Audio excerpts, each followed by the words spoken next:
శ్రీకర hospital Kompally బ్రాంచ్లో ఉన్నాను అనమాట. సో నాతో పాటు senior orthopaedic consultant doctor TV Suresh గారు ఉన్నారు. సో ఆయనతో మాట్లాడేద్దాం. సార్, ఇంప్లాంట్స్ ఇప్పుడు జనరల్గా ఇంప్లాంట్స్ చేయించుకున్న తర్వాత కరిగిపోయే మెటల్స్ అందరూ అడుగుతూ ఉంటారు. అసలు నిజంగానే కరిగిపోయే మెటల్స్ ఉన్నాయా, అసలు అది మిత్తా ఫ్యాక్టా?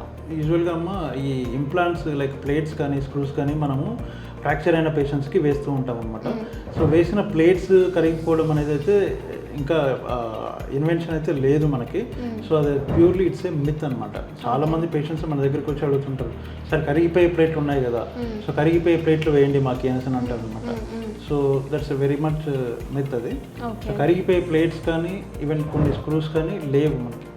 ఓకేనా, ఓన్లీ మనకు ligaments surgeries like ACL ligament సర్జరీలో మనకు బయో అబ్జార్బబుల్ స్క్రూ అంటాం.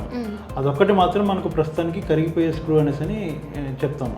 అదొక్కటి తప్ప మిగతావి ఏవి కూడా కరిగిపోయేవి అయితే ఏం లేవు అన్నమాట. ఓకే సార్, ఇప్పుడు బాగా రోబోటిక్ సర్జరీస్ వచ్చేసాయి అండ్ పేషెంట్స్ కూడా రోబోటిక్ సర్జరీస్ చేయించుకోవడానికి చాలా ఇంట్రెస్ట్ చూపిస్తున్నారు.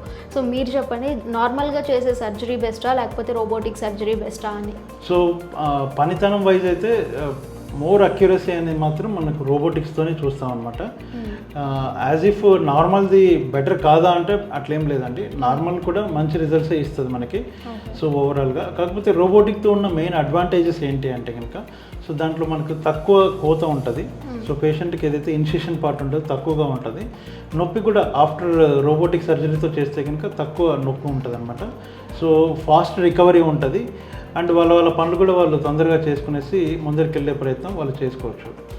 అండ్ ఈ రోబోటిక్స్తోని మనకి మెయిన్గా లైక్ అక్యురసీ అనేది కూడా చాలా ఎక్కువగా ఉంటుంది. లైక్ కటింగ్ కూడా మనకు ఆపరేషన్ టైంలో మనం చేసే బోన్ కట్స్ ఉంటాయి.